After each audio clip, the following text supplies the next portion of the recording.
YCP rebel ఎమ్మెల్యేలు హైకోర్టును ఆశ్రయించారు. పార్టీ ఫిరాయింపుల చట్టం కింద సభ్యత్వం ఎందుకు రద్దు చేయకూడదో వివరణ ఇవ్వాలంటూ స్పీకర్ జారీ చేసిన నోటీసును సవాల్ చేస్తూ హైకోర్టులో లంచ్ మోషన్ పిటిషన్ వేశారు. ఉండవల్లి శ్రీదేవి, ఆనం రామనారాయణ రెడ్డి, మేకపాటి చంద్రశేఖర్ రెడ్డి, కోటంరెడ్డి శ్రీధర్ రెడ్డి ఈ పిటిషన్ వేశారు. మండలి చైర్మన్ నోటీసును ఎమ్మెల్సీ సి రామచంద్రయ్య సవాల్ చేశారు.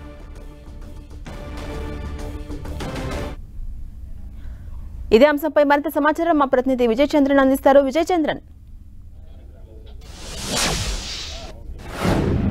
వైసీపీ రెబల్ ఎమ్మెల్యేలు పార్టీ ఫిరాయింపు నిరోధక చట్టం కింద ఎందుకు మిమ్మల్ని డిస్క్వాలిఫై చేయకూడదని చెప్పి స్పీకర్ ఇచ్చిన నోటీసుల మీద ఈ రోజు ఏపీ అసెంబ్లీలో విచారణకు హాజరయ్యారు. తమ వర్షన్ వాళ్ళు చెప్తా ఉన్నారు. ప్రస్తుతానికైతే కనుక వాళ్ళు సమయం కోరుతా ఉన్నారు స్పీకర్ని. దీనితో పాటు మరొక వైపు వీళ్ళు హైకోర్టును కూడా ఆశ్రయించడం జరిగింది. ఇదంతా కూడాను ఒక కుట్రపూరితంగా జరుగుతూ ఉంది.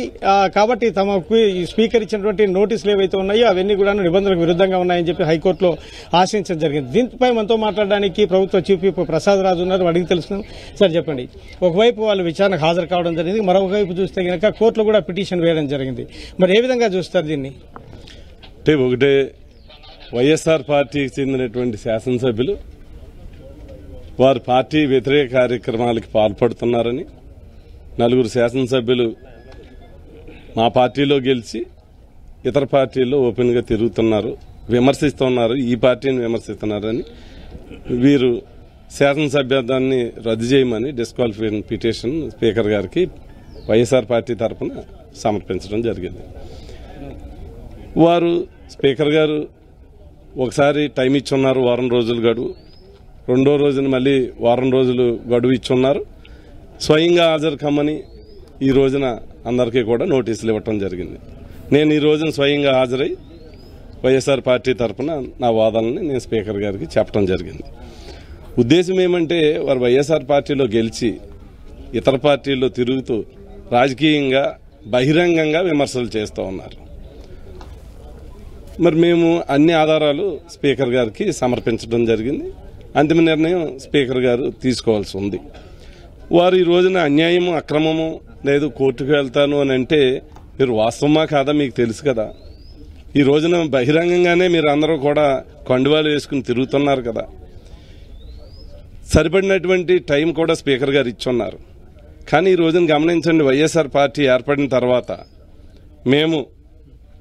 నేను కాంగ్రెస్ పార్టీకి రిజైన్ చేసి నేను వైఎస్ఆర్ పార్టీలో జాయిన్ అయ్యి ఉన్నా.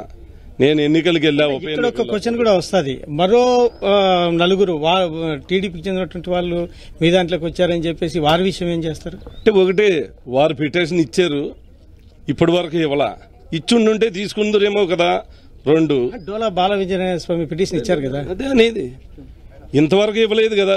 మేము ఇచ్చాకే ఇచ్చారు.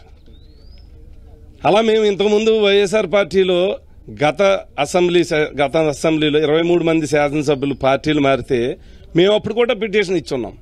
కానీ అప్పుడు కనీసం స్పీకర్ గారు నోటీసులు కూడా ఇవ్వలే.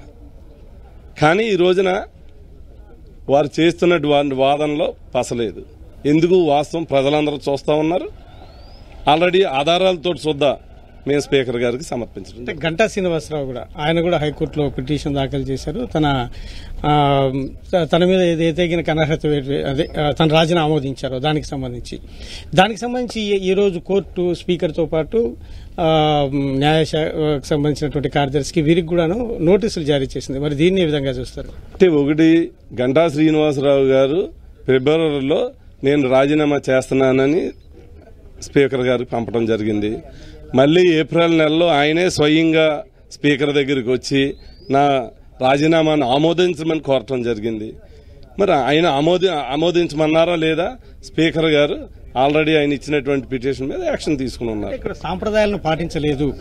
సాంప్రదాయాల ప్రకారం వాళ్ళు ఏ సమయంలో, ఏ సిచ్యువేషన్ లో, ఏ భావోద్రేకాలతో ఇచ్చింటారో కాబట్టి దాని మీద స్పీకర్తో మాట్లాడిన తర్వాత, వారితో ముఖాముఖి మాట్లాడిన తర్వాతనే రాజీనామాలు ఆమోదించాలి అనేది ఒక సాంప్రదాయం. ఆ సాంప్రదాయాన్ని పాటించలేదు అని చెప్పేసి గంటా శ్రీనివాసరావు ప్రశ్నిస్తా ఉన్నారు. అంటే ఒకటే, మీరు చిత్తశుద్ధిగా ఇచ్చారా లేదా రాజీనామా చేస్తున్నానని? మీరు రెండోసారి కూడా వెళ్ళి అడిగారా లేదా నా రాజీనామాను ఎందుకు ఆమోదించలేదని? స్పీకర్ గారికి అధికారం ఉంది. ఆయన విచక్షణ, ఆయన వరకు ఆలోచన చేస్తారు. వ్యక్తిగతంగా మనిషిని పిలిపించాలా లేదు ఆమోదించాలా ఆయన వరకు పరిమితి. మరి ఆయన నిర్ణయం పాల్టీ ఆర్సీ చూపుతారు. ఈ ఒకవైపు జంప్ అయినటువంటి వాళ్ళకి ఒక న్యాయము, ఇంకొక వైపు జంప్ అయినటువంటి ఇంకొక న్యాయము అని చెప్పేసి కూడా టీడీపీ వాళ్ళు అనుమానము వ్యక్తం చేస్తా ఉన్నారు. వారు ఎన్నైనా మాట్లాడతారు. వారు ఇతర పార్టీలోకి వెళ్లి ఓపెన్ గా తిరుగుతున్నారా లేదా మీకు తెలీదా? ఖచ్చితంగా ఇంతవరకు మేము పిటిషన్స్ ఇచ్చాము, గత ప్రభుత్వంలో ఇచ్చాము, ఇప్పుడు ఇచ్చాము. వారు కూడా ఇస్తే స్పీకర్ గారు ఆలోచించి నిర్ణయం తీసుకుంటారు.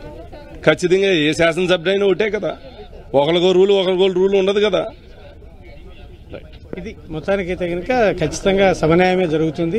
ఇద్దరికి ఒకే రూల్ ఉంటుంది. అంటే కనుక టీడీపీలోకి జంప్ అయినటువంటి వారికి, వైసీపీలోనికి జంప్ అయినటువంటి వారికి ఒకే రూలే ఉంటుంది అని చెప్పేసి ప్రసాద్ రాజు చెప్తా ఉన్నారు. మొత్తానికైతే గంటా శ్రీనివాస వ్యవహారంలో మటుకు ఆయన ఒకసారి రాజీనామా పత్రం సమర్పించడంతో పాటు మరొకసారి ఆయన స్పీకర్ ఫార్మేట్ లో కలిసి తన రాజీనామాను ఆమోదించాలని చెప్పేసి కూడా ఆయన రిక్వెస్ట్ చేశారు.